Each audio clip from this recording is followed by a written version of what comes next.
in December, you announced that you're coming back next year. And a few hours later, you announced online, time to go be the best recruiter. All right, let's start there. Why come back for another year? You've already got a Stanford degree. Mm-hmm. You could have finished your Master's of Liberal Studies this year. Mm-hmm. Why add another year? I kind of felt like I still haven't played my best. I feel like it kind of be a little bit unfair to myself, but also to the team if I ended up just going in terms of I feel like there's still stuff I can improve on, still things that I haven't played my best in college football yet. So didn't want to do that disservice to myself or the guys on the team, and so just decided to do another year. Talked about it with my family, talked about it with some coaches and some potential agents that I could sign with and stuff like that in the future, and kind of felt like that was the best decision for myself. All right, what kinds of areas do you want to improve? I mean, you were an all-conference guy. You obviously had a very successful season by a lot of measurables. Where do you see room for improvement in another season? Still, I'll say still just being a consistent open field tackler, being a safety, last line of defense. Can't have a lot of missed tackles. So that's probably the biggest area. That still staying in great coverage and man coverage when I get the opportunity. Winning at the top of the route. Those are kind of the areas I would say, and then continue to still be like a vocal guy on the team, leader, and still excel in those type of things as well. So where'd this idea of being a recruiting help come from? Did the coaches recruit you to take on this role? Nah. Or was this all from within you? Well, I had got known when I came here. There were some guys, that were recruiting me when I came. As Preston was probably at the forefront of that. Crossley, B. Cross was another guy that was talking to me, saying if I had any questions and stuff like that. And so I've done a lot of player panels over the years since I've been in college. Especially, when I was out in California, being from Texas, anytime they had any recruit come from Texas, they wanted me to be on the player panel to talk about the transition and things like that. And so getting the opportunity to understand kind of already how I had a recruiting pitch from, my freshman, sophomore, junior year, my time in California to now, definitely knew like I wanted to, just be a resource for guys. Transfer portal is crazy. Coaches, are have their own certain agendas that they want to push, and so from a player's perspective, being able to talk to other players to tell them how transparent we really are here. We really are a family culture.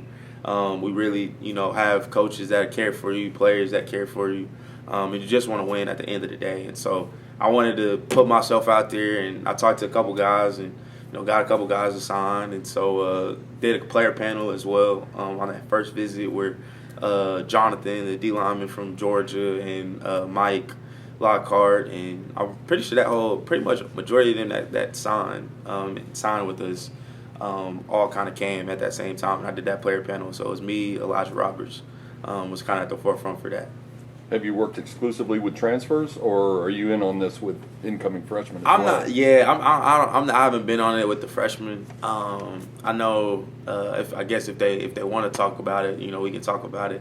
But more transfers just because I'm more recent. I know high school is crazy. I haven't been in high school in a long time, so I don't know what necessarily goes with that. So, but yeah, with college and transfers, definitely I've kind of been trying to talk to those guys the most. All right, you haven't been in high school in a long time. You've been through the recruiting process twice. Mm-hmm. You talked about how Preston Stone, Brandon Crossley, and some other guys helped convince you to come to SMU. How is the recruiting process different when you're an 18-year-old high school senior compared to when you're 21, 22 years old, graduating from Stanford and starting the process over again? How's the process different, and how do your priorities or criteria for making a choice differ? Yeah, I would say coming out of high school, my parents were, constantly kind of in my ear telling me, seeing what was not only necessarily best for myself, but if they, how they liked the coaches, how they liked the facility, how they liked the area. Did they think that coach was being truthful, or do they think, he's a car salesman? Or so they kind of had that discernment. I kind of, picked that up as well.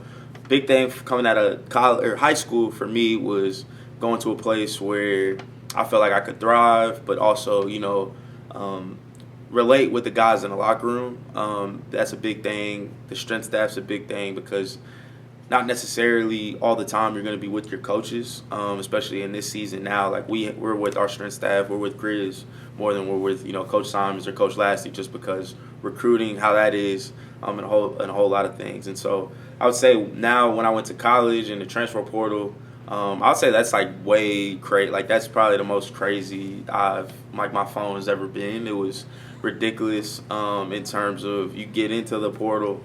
And every school, whatever school is interested in you, Twitter, Instagram, text message, phone call, like it was pretty ridiculous. And so kind of just had a process of me knowing what I wanted to do, what I wanted to work on, what I've experienced in college, but also where I could grow at a place with great coaches, a good culture, and also a good strength staff as well. And then the guys in the locker room, because that's the people you're going to hang out with. Those are the people that possibly going to be in your weddings one day and stuff like that. And so that's when you think more about that type of stuff when you're in college. High school, my parents were just telling me an earful, but when you get to college, you definitely kind of know where to focus on and what your priorities are. Did you meet with the coaches or the recruiting staff and talk about like bullet points that you can give some of these incoming player or potentially incoming players? Or was it all just left to you to share your own experiences and thoughts with these guys? Really just share my own thoughts and experiences. I try to keep the coaches out of it, honestly, because at that standpoint, I feel like I might lose a little credibility with some of the guys that are potentially thinking about coming here, some guys that we're recruiting. Just because, it's transparency is the best, right? You don't want to tell one thing to some guy, they get here and they feel a certain type of way, and now they're only upset, at me, but they're also upset at other people as well. And so being transparent, being honest, like, how's the food? Well, I'll tell you exactly how the food is. I'll tell you where to go. Like, how's, the training? Well, this is how we train. This is the time we train. It's not easy by any means, but, like, it's going to make you better. How's the coaches? How's the practice? Like, I'll tell them the whole layout, practice schedule, everything. And so just being transparent is probably the best approach to recruiting is what I've learned from going through it as a player and now trying to recruit other people to come here. Did you interact only with guys that the coaches identified as players SMU was considering, or did you see the names of people you knew in the portal, reach out to them, and then go to the coaches saying, hey, you got to talk to this guy or that guy? Yeah, I'll say a little bit of both. I say once I'm on Twitter, and so once I see, certain guys get, offers and know that some people are coming on visits, definitely reach out to them. Also, I, grew up in this area, so I knew a lot of guys in this area. I worked out with Deuce, like all the way probably back in high school, with the same trainer with flight skills.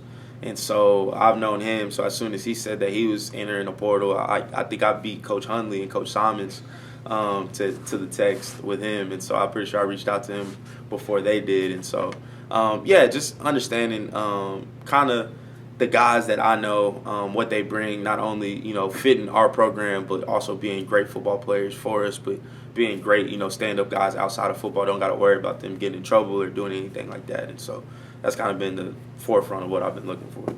Media coverage of recruiting is obviously a huge business, and there's a million stories out there about guys who choose schools for different reasons, whether it's an academic program or the coaches or the weather or whatever it is. Mm-hmm. Did you find certain priorities were most consistently brought up by these players as the most important to them, and therefore something you could sell as the most attractive about SMU?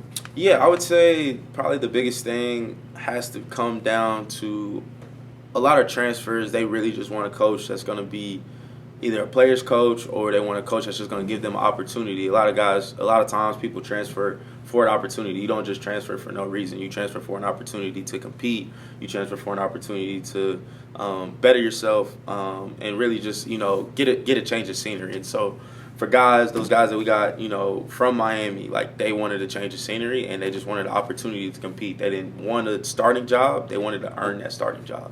And so that's what I tell these guys, like, we're going to give you the opportunity to compete here. The coaches are going to do the best job that they can to put the best players on the field, but what you do in practice is what's going to put you on that field. And so just being competitive, I know that that's something we do here pretty well. I know the receivers and the DBs, we go at it a lot of times. The DBs with each other in our own room, we're very competitive. Zay, me, B. Cross, CJ, like nobody likes to lose, B-Mass.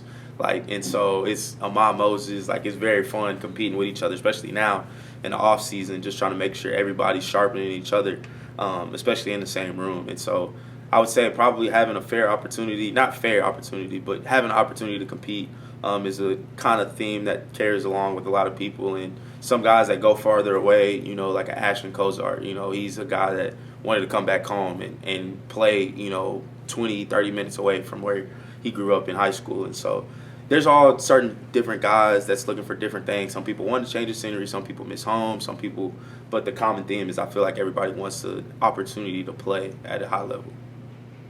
You mentioned that obviously you've known a lot of guys, being a Dallas area guy yourself.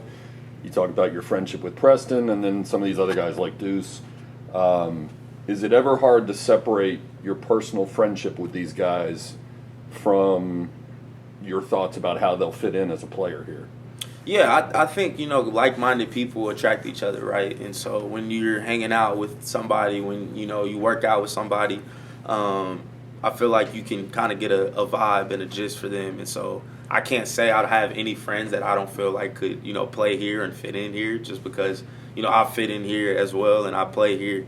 And so I think, you know, like-minded people always surround each other. And so I think guys that are, you know, friends with each other, friends with Preston, friends with, you know, anybody on this team can definitely fit in here just because we have, you know, dynamics from everything from freshman to fifth year, 6-year senior to anywhere in between. And so I feel like we have a really good culture on this football team. We got a really good staff that puts players in a position in order to, you know, be friends and actually be a brotherhood and embrace that culture. All right, so you're stretching out your degree for one more year, but 2024 will be your last season as a player at SMU. Mm-hmm. Have you talked to any of your teammates about taking on this kind of a role in the future? I think Ahmad Moses, you know, he was my roommate all season at the hotel, and you know, when I came in, he was a guy that I, you know, admired in terms of how he played football. Like, there's certain guys that you can like just watch either the tape or watch in practice or just watch how they carry themselves, and he's a guy that loves football, and that's something that I, you know, really admire about him. Isaiah Wakobi as well. Like, I expect them to you know, once, you know, the senior heavy class that we have with me and Cross and CJ and B Mass, like, once, you know, we're done after this season, I expect them to like take the reins. And so I would say those two guys for sure. And then offensively, you know, you got Preston, you still got, you know, Junior, you still got a lot of guys on the offense that are still going to be there and be strong. But I would say defensively speaking, I would say definitely Ahmad Moses and Zay are the two guys that I would say are probably going to take the reins. You sometimes hear assistant coaches talk about recruits and say, this player is my guy. I got him. I recruited him and convinced him to come to the school. Do you look at some of these transfers as your guys, and do you add that to sort of your list of accomplishments at SMU? I would say Deuce I'd say I got Deuce here. I would say that. I would say I recruited him, yes. So how some guys and some recruiters, like you said, I would say Deuce Armin's here. And yeah, so I would say that's Deuce. I got Deuce.